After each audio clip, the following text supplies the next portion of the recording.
মদিনার মধ্যে মসজিদে নববীতে হুজুরে কারীমের রওজা মুবারকের পাশে বসে থাকতাম। আল্লামা ইমাম দারিমি সুনানুদ দারিমির মধ্যে তিনি লেখেন, বিশুদ্ধ হাদিসে বিশুদ্ধ সনদে তিনি লিখতেছেন, ইমাম দারিমি রাহিমাহুল্লাহ তিনি লিখতেছেন, সাইদ ইবনুল মুসাইব বলেন, দুনিয়ার মানুষে আমি নবীর রওজা মুবারকের পাশে পাগলের বেশ ধরে বসে থাকতাম। খোদার কসম করে বলি, আজানের সময় হলে আমি নবীর রওজা মুবারক থেকে আজানের আওয়াজ পাইতাম।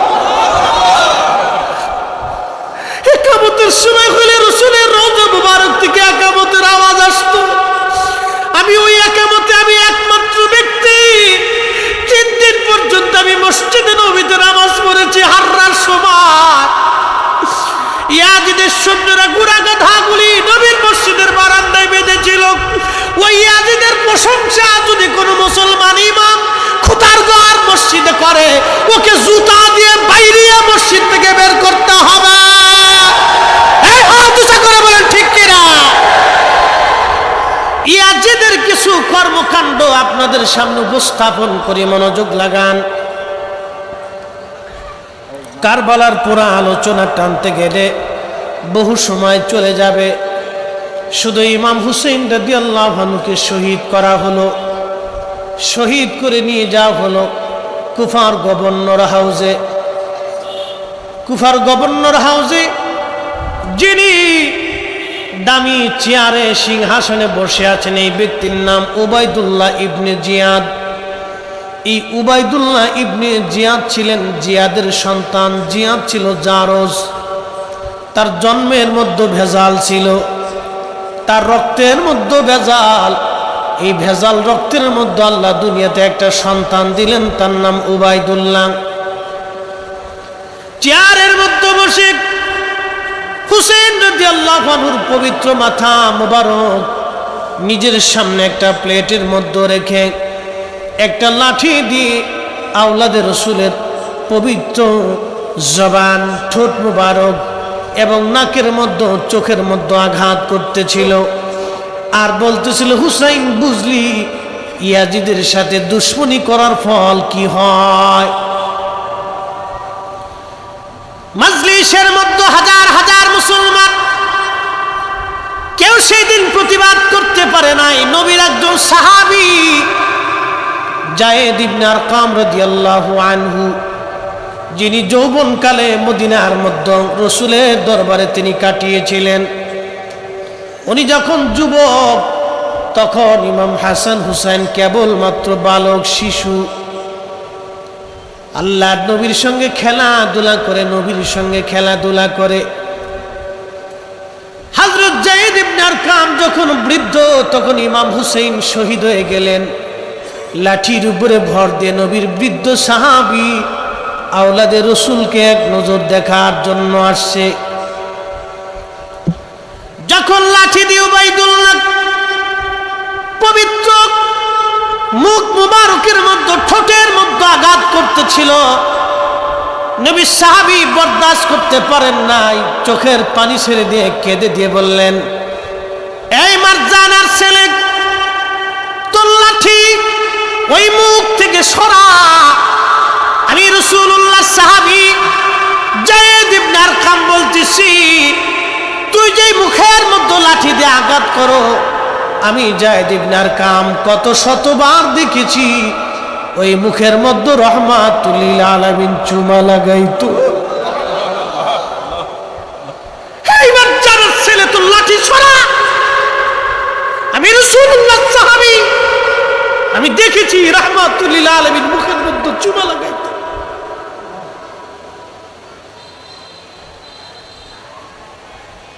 উবাইদুল্লাহ ডাক দিয়ে বলতেছে, এই বুড়া, তুই যদি বৃদ্ধ না হতি তোকে এখানে কতল করতাম। যায়েদ ইবনে আরকাম চিৎকার দিয়ে বলে উঠলেন, মারজানার ছেলে, খোদার কসম করে বলে আমি রাসূলুল্লাহ সাহাবী, একবার না, তুই যদি 1000 বার আমাকে শহীদ করে দাও, 1000 বার যদি আল্লাহ আমার জীবন দেয়, রাসূলুল্লাহর পক্ষে 1000 বার জীবন দিতে রাজি আছি। চিৎকার মেরে বলেন আল্লাহু আকবার।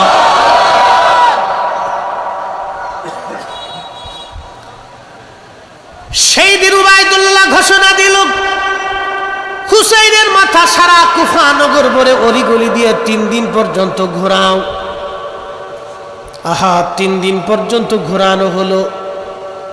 3 দিন পরে নিয়ে যাওয়া হচ্ছে এই মাথা মোবারক সিরিয়ার দিকে। নিয়ে যাওয়ার সময় সৈন্যরা পথের মধ্যে রাত হয়ে গেল। একটা গির্জার পাশে দেখলেন, গির্জার পাদ্রী জিজ্ঞেস করলেন, পাদ্রী, যদি রাতটা তোমার গির্জায় আমাদেরকে থাকার অনুমতি দাও, তাহলে কিছু পয়সা করি তোমাকে আমরা গিফট দিয়ে যাব। পাদ্রী ডেকে বললেন, তোমরা কারা? বলে, আমরা মুসলমান, সিরিয়ান ইয়াজিদি সৈন্য। তোমাদের বর্ষার আগায় ঝুলিয়ে রেখেছ ওই সুন্দর নুরানি চেহারার মাথা কার? এত সুন্দর মানুষ আমি জীবনেও কোনোদিন আগে দেখি নাই। একবার জোরে বলা যাবে কি মারহাবা?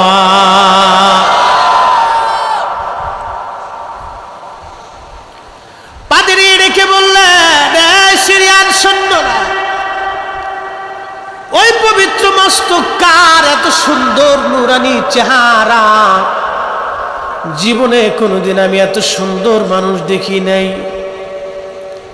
ওরা বলল, এরা আমাদের নবীর দৌহিত্র হুসাইনের মস্তক কেটে নিয়ে আসছি। পাদ্রী আফসোস করে বললেন, তোরা কিসের মুসলমান? আমরা খ্রিস্টান।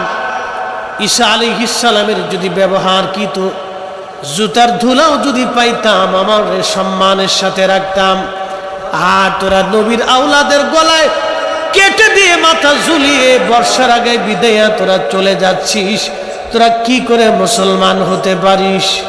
রে সিরিয়ান সৈন্যরা, একটু মাথা মোবারক দিবি? আজকে একটা রাতের জন্য খেদমত করতে চাই। একবার জোরে বলা যাবে কি আল্লাহু আকবার?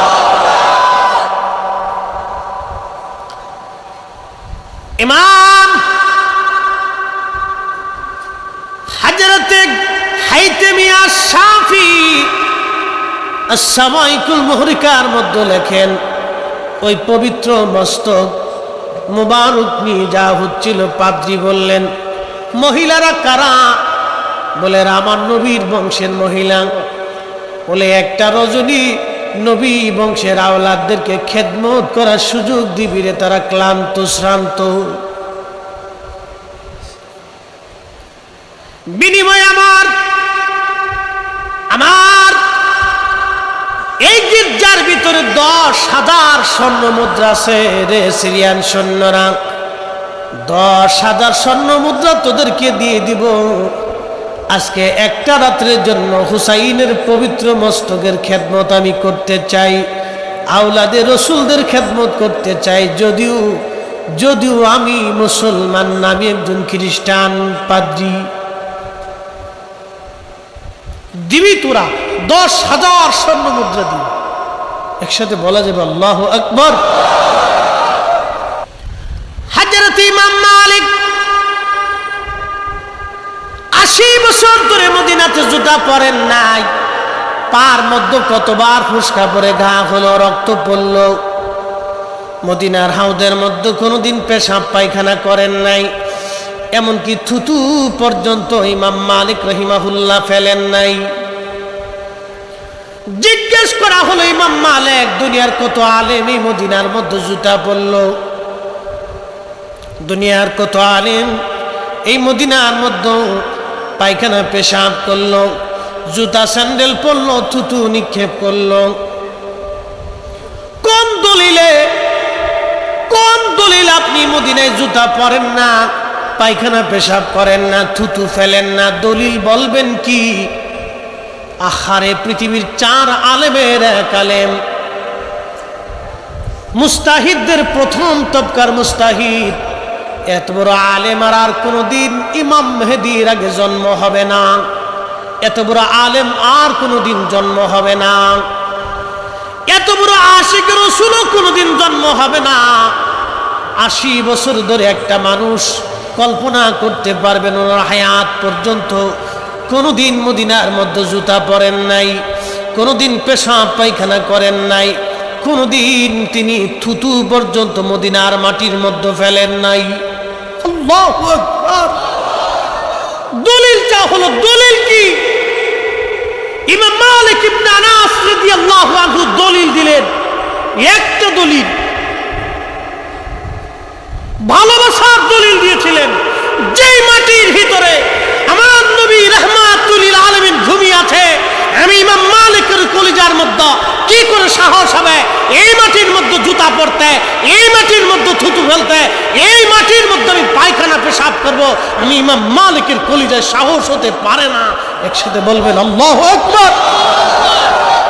আপনি কওমি হতে পারেন, তাবলীগী হতে পারেন, জামাত ইসলাম হতে পারেন, আহলে হাদিস হতে পারেন, আপনার আট্টুশির হতে পারেন, সরসিনা, ফুরফুরা, জৈনপুর, সোনাকান্দা, এরপরে আপনার ইমামের রব্বানি দরবার শরীফ হতে পারেন, বাংলাদেশের সমস্ত সুন্নি দরবার মসলকে আলা হযরত কাদেরিয়া, চিশতিয়া, নকশবন্দিয়া, মুজাদ্দিদ, হানাফি, শাফি, মালিকি, হাম্বলি, রাজনৈতিকভাবে যে দল হতে পারেন, পারিবারিকভাবে যে বংশ হতে পারেন, মুসলমান হিসেবে হযরত আওলাদে রাসূল ইমাম হুসাইন রাদিয়াল্লাহু আনহু আমাদের সবার।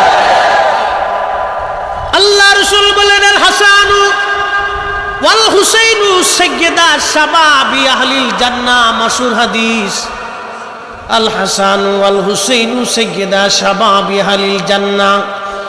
আমার হাসান আর হুসাইন আমার দুইজন বংশধরেরা জান্নাতের যুবকদের সর্দার। এ যুবক, আপনাকে বলতেছি, আপনাকে বলতেছি, যুবক, যুবক, আপনাকে বলছি, জান্নাতে আপনার সর্দার যিনি হবেন তিনি হাসান আর হুসাইন, জান্নাতের যুবকদের সর্দার। এই কথা আমরা নির্বাচন করি নাই, এই মর্তবা আমরা ভোট দিয়ে দিই নাই। এই মর্তবা যিনি দিলেন তিনি স্বয়ং আমার আল্লাহ। আল্লাহর ইচ্ছা অনুযায়ী নবীজি ঘোষণা দিয়েছেন, আল্লাহর ইচ্ছা না হলে নবী ঘোষণা দিতেন না। আল্লাহর পছন্দ হয়েছে হাবিব আপনার দুইটা কলিজার টুকরা হাসান আর হুসাইন, আপনি তাদেরকে ভালোবাসেন, আমি আল্লাহ তাদেরকে একটা মর্যাদা দিয়ে দিলাম, একটা সম্মান দিলাম, তারা জান্নাতি যুবকদের সর্দার। একবার জোরে বলা যাবে মারহাবা? আচ্ছা, টাকা দিয়ে জান্নাত পাওয়া যায়, সুযোগ আছে না?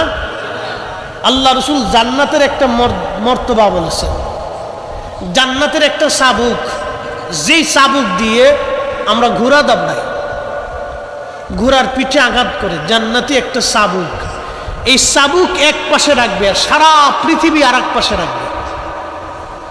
জান্নাতের একটা চাবুক এক পাশে রাখবে, পৃথিবীর সারা সৃষ্টি আর পৃথিবী আর এক পাশে রাখবে। ওই জান্নাতের একটা চাবুকের এই দামের সমান সারা পৃথিবী বিক্রি করলেও হবে না। সেই জান্নাতের 8টা জান্নাত, 8টা জান্নাত। তো কোন কোন বান্দাকে 10টা দুনিয়ার সমান একটা জান্নাত দেওয়া হবে, মানে 10টা দুনিয়ার সমান জান্নাতের জায়গা তার জন্য বরাদ্দ হবে। সেই জান্নাতের সব যুবকদের সর্দার। পাদ্রী ডাক দিয়ে বলতেছে, আজকে রাত্রের জন্য দিয়ে দাও। ওরা বলল, হ্যাঁ নিয়ে যান। কারণ ওরা তো দুনিয়ার সম্পদের লোভী ছিল, ওদের হাতের মধ্যে যে রত্ন, এই রত্ন ওরা চিনতে পারে নাই, কিন্তু দুনিয়ার মোহে পরে ওরা পাগল হয়ে গেল। হযরতে ইমাম হুসাইন রাদিয়াল্লাহু আনহুর মস্তক দিয়ে দেওয়া হলো পাদ্রীর কাছে। পাদ্রী নিয়ে গেলেন, মহিলাদেরকে অন্দরমহলে পাঠিয়ে দিলেন, মহিলাদেরকে দায়িত্ব দিয়ে দেওয়া হলো সেবা করার জন্য। তাদের রাত্রিবেলা খানা দানের ব্যবস্থা, বিশ্রামের ব্যবস্থা করা হলো। এবার ওই পাদ্রী পবিত্র মস্তক মাথা মোবারক নিয়ে গেলেন, তিনার রুমের মধ্যে একটা স্বর্ণের প্লেটের মধ্যে রেখে পরিচ্ছন্ন পানি এনে ওই পানি দিয়ে ইমাম হুসাইন রাদিয়াল্লাহু আনহুর মাথা, দাড়ি, রক্তগুলি পরিষ্কার করতে লাগলেন আর কাঁদতে লাগলেন। সারা রাত্র মস্তক মুবারকের সামনে পাদ্রী বসে বসে কাঁদতে লাগলেন। লক্ষ্য করলেন আল্লাহর আকাশ থেকে একটা নূর মোবারক এসে ইমাম হোসেন রাদিয়াল্লাহু আনহুর মস্তক বরাবর আসমান বরাবর ফাঁকা হয়ে গেল।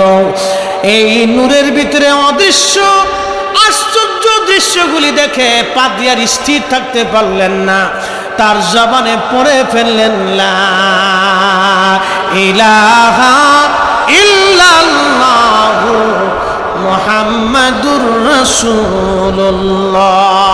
পাদ্রী এবার পড়ে ফেললেন কালেমা। এই দৌলত নিয়ে পাদ্রী ইমানের দৌলতওয়ালা হয়ে গেলেন। একবার জোরে বলবেন কি মারহাবা। একদল মস্তক বহন করলো কিন্তু জান্নাত দিতে পারল না। আরেকজন মস্তক মোবারক রাতে নিয়ে তিনি ইমানের দৌলতওয়ালা হয়ে গেলেন। শুধু ইমানের দৌলতওয়ালা না, ইশকে রাসূলের দৌলতওয়ালা হয়ে গেল। আরে ইমান তো ওই ইয়াজিদের ছিল, কি কথা কর না, ইমান তো ইয়াজিদের সৈন্যদের ছিল, ইমান তো ওদের ছিল, কিন্তু ইশকে রাসূলের দৌলত তো সবার ভিতরে নাই। ইশকে রাসূলের দৌলত এটা আলাদা নিয়ামত, এটা পাদ্রীর কলিজার ভিতরে এসে গেছে।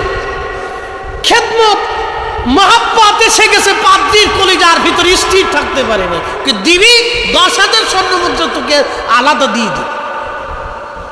ওটা মস্তক বহন করলো বটে, কিন্তু নিয়ামত নিতে পারল না। কিন্তু পাদ্রী নিয়ামত নিয়ে দিল। মস্তক নিয়ে যা হলো সিরিয়াতে। একটা কথা খেয়াল রাখবেন, শহীদ হলেন কারবালা, নিয়ে আসা হলো কুফা, সেখানে 3 দিন ঘোরানো হলো, 2-4-5 দিন এদিকে পার হয়ে গেল। মস্তক নিয়ে যা হলো সিরিয়াতে। সিরিয়াতে নিয়ে যাওয়ার পরে ইয়াজিদ বলল 3 দিন পর্যন্ত সিরিয়ার অলিগলি দিয়ে শুধু ঘোরাও, মানুষের দেখাও। আপনি তো খুব মহব্বতে পাগল হয়ে গেছেন, মহব্বতে গুদু গুদু হয়ে গেছে।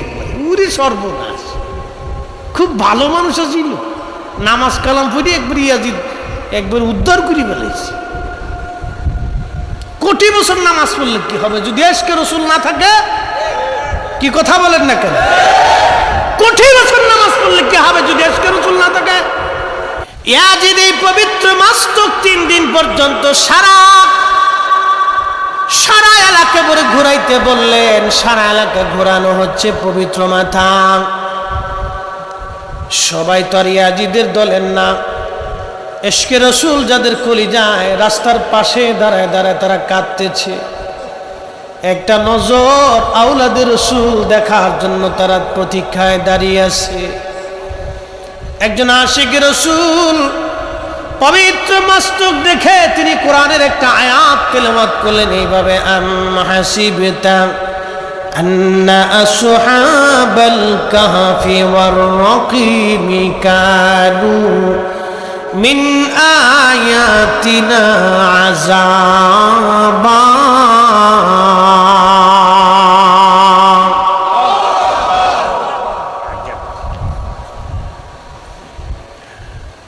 আম হাসিবতা আন্না আসহাবাল কাহফ, কতই না আশ্চর্য নিদর্শন। আসহাবে কাহফ, আল্লাহ বলেন কানু মিন আয়াতিনা আযাবা। আশ্চর্য নিদর্শনাবলীর মধ্যে অন্যতম নিদর্শন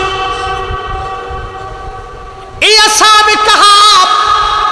আয়াত যখন তেলাওয়াত করলেন তখন পাশ থেকে এই আশিক রাসূলের আয়াত পড়ার সঙ্গে সঙ্গে ইমাম হুসাইন রাদিয়াল্লাহু আনহুর পবিত্র জবান থেকে আওয়াজ আসতেছে, আযাবু আসহাবাল কাহফি কতলি ওয়া হামলি। আমাকে হত্যা করা, আমার মস্তক এইভাবে বহন করে নিয়ে আমার সাথে নির্যাতন করা, আমাকে অবমাননা করা আসহাবে কাহফ থেকে কি কোনো অংশে আশ্চর্য কম? আল্লাহু আকবার। না হয় না, আরো জোরে বলেন আল্লাহু আকবার। ইমাম হুসেন রাদিয়াল্লাহু আনহুর জবান থেকে আওয়াজ আসলো, আল্লাহ কোরআনে বলেন, ওয়ালা তাকুলু লিমান ইউকতালু ফি সাবিলিল্লাহি আমওয়াত বাল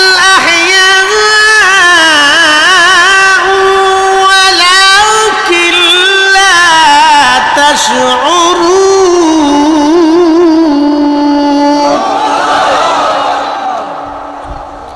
ولا تقولوا তোমরা বলিও না লিমান ইউকতালু ফি সাবিলিল্লাহি আমওয়াত আল্লাহর পথে যারা জীবন দেয় তাদেরকে মরা মনে করিও না বাল আহইয়া বরং তারা জিন্দা জিন্দা জিন্দা জিন্দা জিন্দা আমি বলি নাই মালিক বলেছে আমি বলি নাই কোরআন বলে বাল আহইয়া আল্লাহর পথে যারা জীবন দেয় তারা জিন্দা জিন্দা জিন্দা জিন্দা এই জন্য আল্লাহর ওলিরা মরে যাওয়ার পরও জিন্দা আল্লাহর নবীর ইন্তেকালের পর রওজা শরীফে জিন্দা আল্লাহর পথে জীবন যারা দেয় শহীদ হয় ইন্তেকালের পরেও তারা জিন্দা যারা মানবে না তারা কোরআন মানে না ওরাই হলো গিরগিটির দল কোরআন বলে ওয়ালাকিন লা তাশউরুন তোমরা বুঝো না অনুধাবন করো না যে তারা জিন্দা তোমরা বুঝো না তারা জিন্দা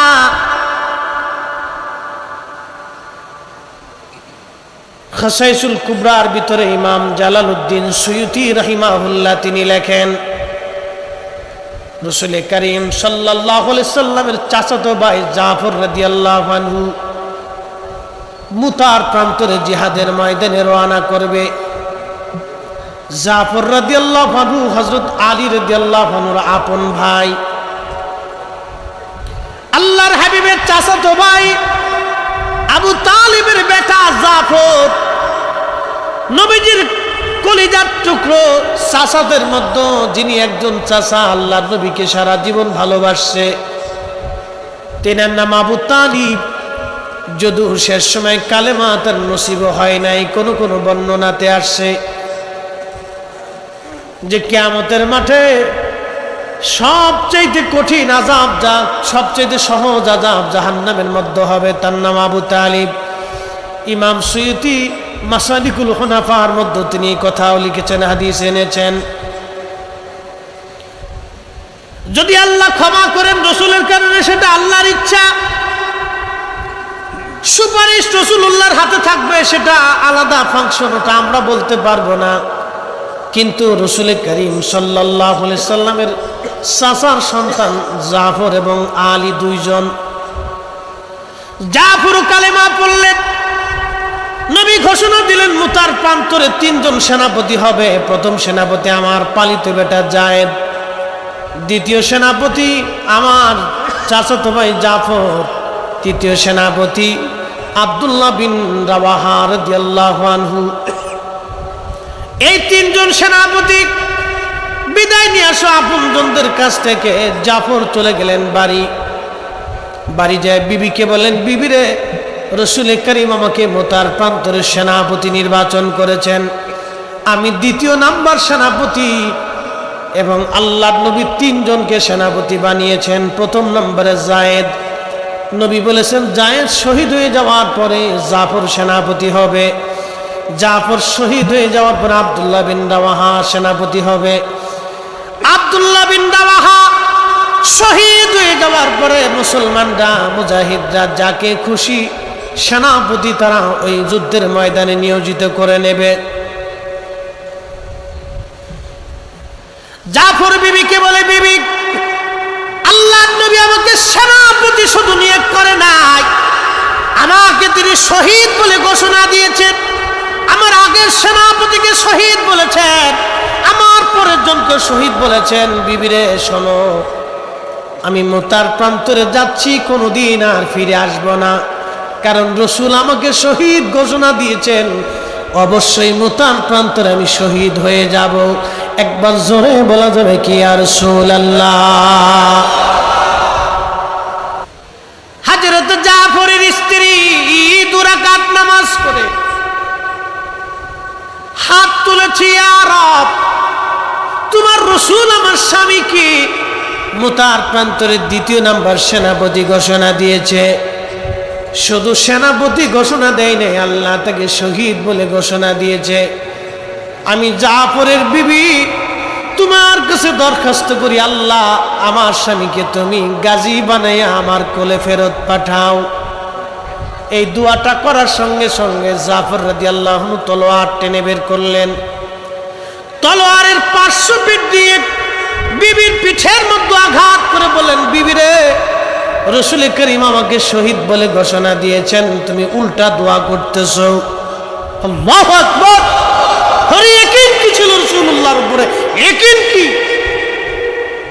তলোয়ারের পার্শ্ব পিঠ দিয়ে বিবির পিঠে আঘাত করে বলতে, যাই বিবি, হাবিবি কিবরি আমাকে শহীদ বলে ঘোষণা দিয়েছে, আমি শহীদ হয়ে যাব। তুমি হাজার দোয়া করলেও আর কাজ হবে না। কেন রাসূলের দোয়ার বিরুদ্ধে তুমি দোয়া করলে? ইয়াকিন কি? এইভাবে আপনাকে রাসূলের প্রতি ইয়াকিন আনতে হবে। নাস্তিকের বাচ্চা রাসূলুল্লাহর ইজ্জত নিয়ে বলে রাসূল মরু ডাকাত ছিল, আমরা আর বুঝতে বাকি নাই। ওরা ওদের পরিচয় দিয়েছে ঝড়ে জঙ্গলে, আতারে পাতারে, হোটেলে মোটেলে, অবৈধভাবে ওদের জন্ম হয়েছে। কথা বলেন ঠিক কিনা? ওদের জন্মে ভেজাল আছে। কথা বলেন ঠিক কিনা? কিসে ভেজাল? ও নাস্তিকদের জন্মে ভেজাল আছে। হ্যাঁ আমার নবীর উম্মতেরা খুবই মনোযোগ দিয়ে শুনিয়া যান। আল্লাহর হাবিবের সাহাবী জাফর রাদিয়াল্লাহু আনহুর দুইটা হাত কাটার পরে আল্লাহর নবী মদিনার রাস্তা দিয়ে হেঁটে যায়। এমন সময় নবীজি বলেন, ওয়ালাইকুম আসসালাম। সাহাবীরা বললেন, হুজুর সালাম দিল কে? জবাব আপনি দিলেন। আল্লাহর নবী ডাক দিয়ে বললেন, আমার সামনে দিয়ে আমার জাফর উড়ে উড়ে যায়।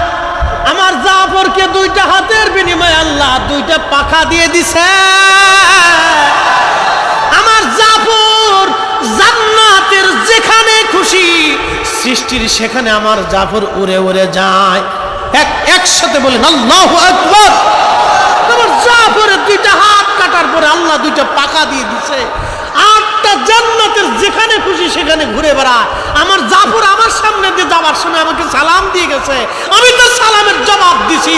আরে দুনিয়ার নবী, রূহের দুনিয়ার নবী, দুনিয়ার জগতের নবী যদি নূরের জগতের জাফরের সালামের জবাব দিতে পারে রাহমাতুল লিল আলামিন রওজা শরীফ থেকে, আজকে আমাদের সালামের জবাব দিতে পারে নবী আজকের মাহফিল দেখতে পারে। কথা বলেন ঠিক কিনা? ইমাম হুসেইন শাহাদাতের পরেও জিন্দা। মস্তক থেকে আওয়াজ আসলো, কি চমৎকার! আশিক রাসূল তার কপালে চুমা দিলেন, তার মুখে চুমা দিলেন। একসাথে বলা যাবে না মারহাবা? প্রিয় মুসলমান, আসকালানের গভর্নর পবিত্র মস্তক রেখে দাফন করে দিল। হযরত ইমাম হুসেইন রাদিয়াল্লাহু আনহুর মস্তক 554 হিজরিতে ওই অঞ্চল কাফেররা যখন দখল করে নিল, মিশরের গভর্নর বললেন 30,000 স্বর্ণ মুদ্রা তোমাদেরকে দিব, ইমাম হুসেইন রাদিয়াল্লাহু আনহুর মস্তক আমরা নিয়ে আসব। ওরা বলল 30,000 স্বর্ণ মুদ্রা পাবো, তাহলে নিয়ে চলে যাও, ওটা তো আমাদের দরকার নাই। 30,000 স্বর্ণ মুদ্রা দিয়ে মিশরের গভর্নর স্বর্ণ সামন্ত নিয়ে জুতা পায়ে দিয়ে না খালি পায়ে গেলেন। একসাথে বলবেন কি মারহাবা? আল্লাহ এশকে রসুল কি জিনিস এদের থেকে শিখে যাবেন। জুতা পায়ে দিলেন না, উনি হুকুম দিলেন প্রত্যেকটা স্বর্ণ যারা ইমাম হুসেইন পবিত্র মস্তক আনতে যাবা কেউ জুতা পায়ে থাকবে না। আওলাদ রাসূলের সম্মানে জুতা খুলে ফেলবে, তোমরা খালি পায়ে যাবে। খালি পায়ে যখন ওনার কবর থেকে পবিত্র মাথা ওঠানো হলো, 500 বছর আগে যেইভাবে দাফন করা হয়েছিল, 500 বছর পরে ঠোঁট পর্যন্ত শুকায় নাই, চেহারার লাবণ্যতা নষ্ট হয় নাই, একটা চুল পর্যন্ত পড়ে যায় নাই, চোখের পাওয়ারও নষ্ট হয় নাই। একবার জোরে বলবেন কি মারহাবা? 500 বছর পরে মাটির ভিতরে ইমাম হুসেইন একই রকম পবিত্র মস্তক চেহারার সৌন্দর্য লাবণ্যতা নষ্ট হয় নাই, নাক নষ্ট হয় নাই, চুল দাড়ি মুবারক নষ্ট হয় নাই, ঠোঁট শুকিয়ে যায় নাই, দাঁত নষ্ট হয় নাই, চোখের সেই লাবণ্যতা নষ্ট হয় নাই, চোখের সেই সৌন্দর্য নষ্ট হয় নাই, সেই রক্ত তখনও ঝরতেছিল। 500 বছর পর ওনার পবিত্র মাথা থেকে জান্নাতের মিস্কের ঘ্রাণ আসতেছিল। না হয় না, আরো জোরে, আরো জোরে। তিনি আওলাদে রাসূল, ওনার মহব্বতে আজকে বসে গেছে। কপাল আমার ভালো হবে না, ঘরে শুয়ে থাকবে, ওর ভালো হবে। তার মহব্বতে আসছে। সৈয়দা শাবাব আহলিল জান্নাহ সুলতানে কারবালার মহব্বতে আসছে। যে শহীদ না হলে দ্বীনই খুঁজে পেতেন। ইমাম হুসেইন যদি সেই দিন ইয়াজিদের সাথে বশ্যতা মেনে নিতেন তো ইসলাম হারিয়ে চলে যেত। নবীর উম্মত মিথ্যার কাছে মাথা নত করত। এই জন্য দেখবেন যুগে যুগে যুগে যুগে নবীর উম্মত মিথ্যার কাছে মাথা নত করে নাই, জীবন দিয়েছে কিন্তু মাথা নত করে নাই, ঠিক কিনা? মুহতারাম উপস্থিতি, ইমাম হুসেইন রাদিয়াল্লাহু আনহু জীবনের ছোট্ট ঘটনা আপনাদের সামনে উপস্থাপন করলাম। মদিনার মানুষ পরের বছর বিদ্রোহ ঘোষণা করল।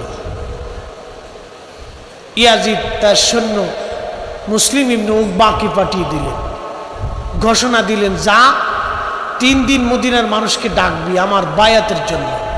যদি মদিনার মানুষ আমার বায়াত না মানে 3 দিন মদিনাকে হালাল করবি, যা খুশি তাই মদিনাতে করবি, যত মানুষ পাবি হত্যা করবি, যত নারী পাবি ধর্ষণ করবি। আমার দিকে তাকান, ইতিহাস বড় নির্মম।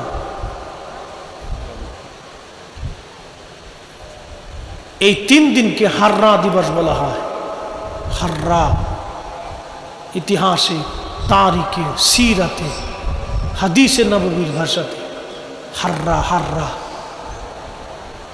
কিবার তাবিঈন, তাবিঈনদের যিনি শিরোতাজ ছিলেন সাইদ ইবনুল মুসাইয়িব রাদিয়াল্লাহু আনহু, সাহাবী না কিন্তু তাবিঈদের মধ্যে সর্বশ্রেষ্ঠ তাবিঈ। আল্লাহু আকবার।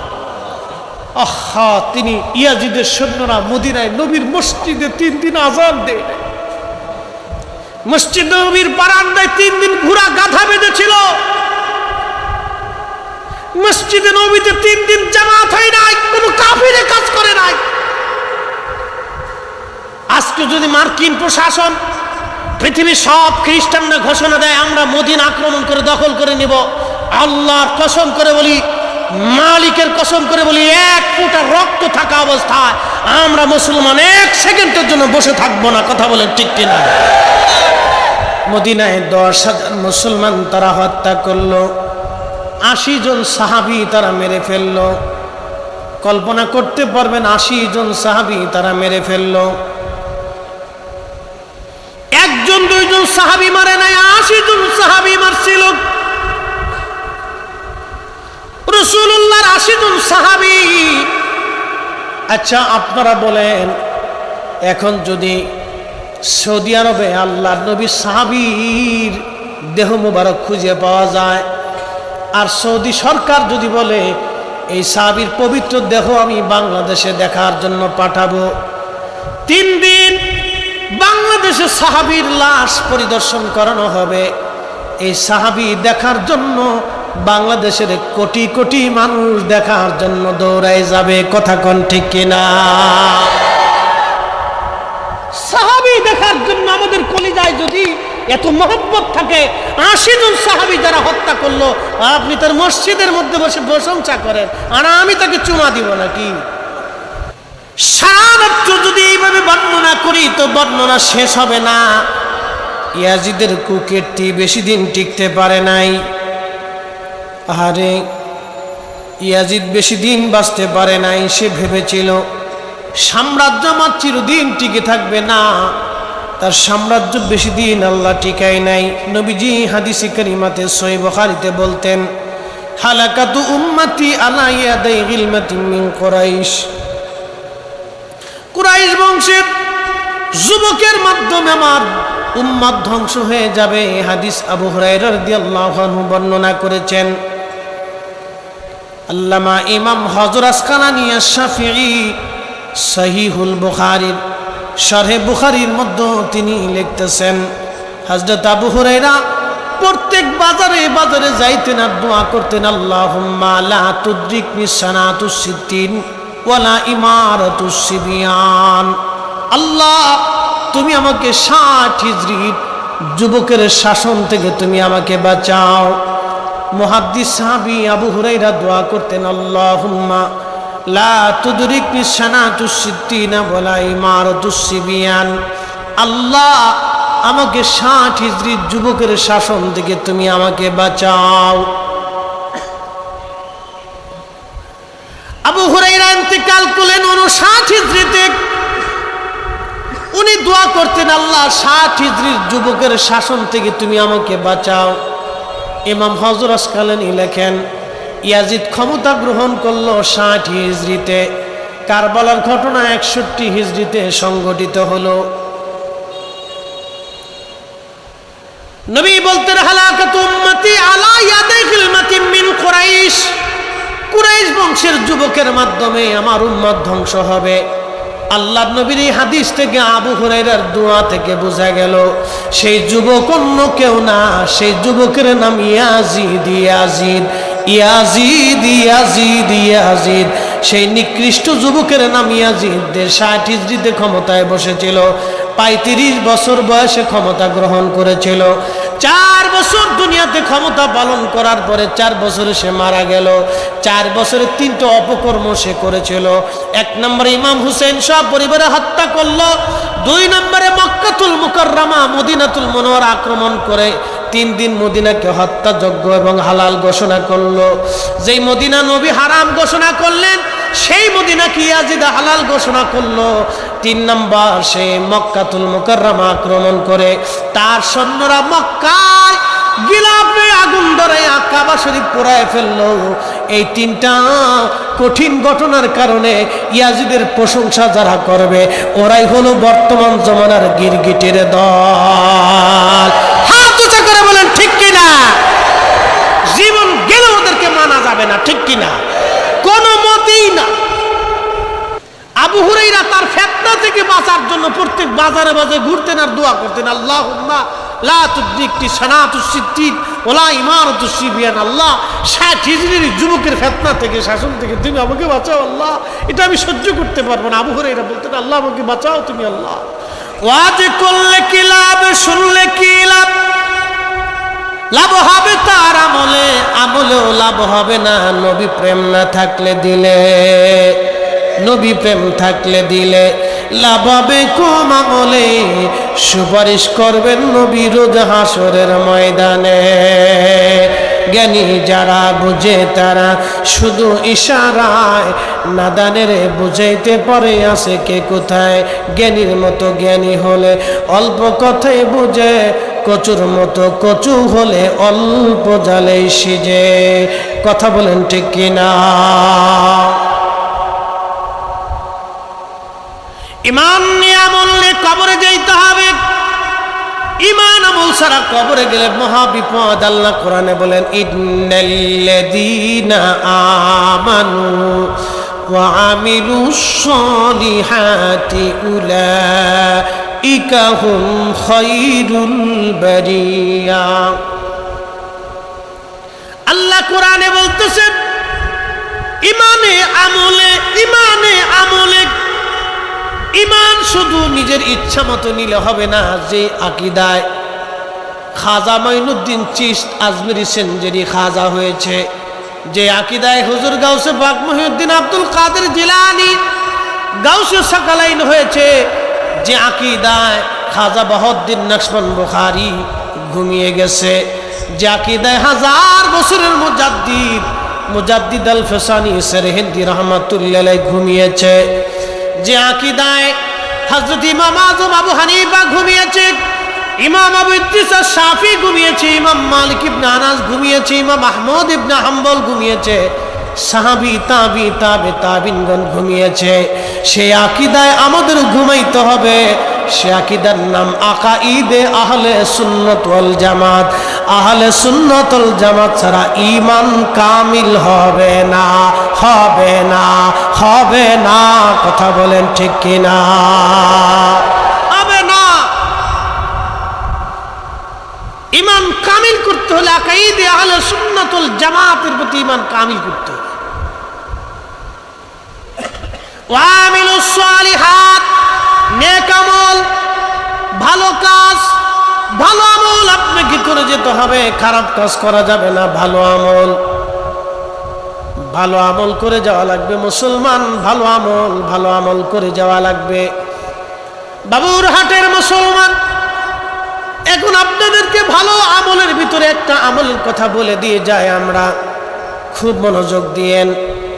আপনি যদি নামাজ পড়তে আসেন, এখন শুয়োরের গোশত খাইয়া যদি নামাজে দাঁড়ায় যান, শুয়োরের গোশত খাইয়া যদি কাবা ঘরে নামাজে যান, বাইতুল্লাহ শরীফে যাইয়া মাকাম ইব্রাহিমে দাঁড়ায় গেলেন, বিরাট বড় পাগড়ি, বিরাট বড় জুব্বা, সুগন্ধি টন্দি লাগাইয়া মিশক টিশক করে বিরাস মিরাস কইরা সুন্দর করে নামাজে দাঁড়াইলেন।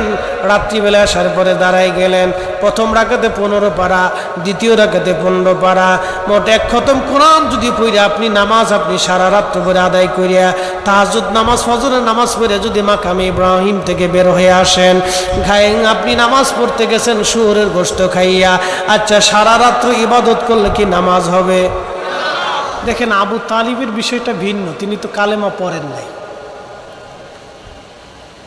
তিনি তো কালেমা পড়েন নাই, ঈমান আনেন নাই। এখানে ঈমান শর্ত, ঈমান শর্ত। এই জন্য আল্লাহ রাসূল বলেছেন, আল মারু আমান আহাব্বা, তুমি যাকে, সহিহ বুখারীর হাদিস, তুমি যাকে মহব্বত করবে তার সাথে তোর হাসর নাসর হবে একসাথে।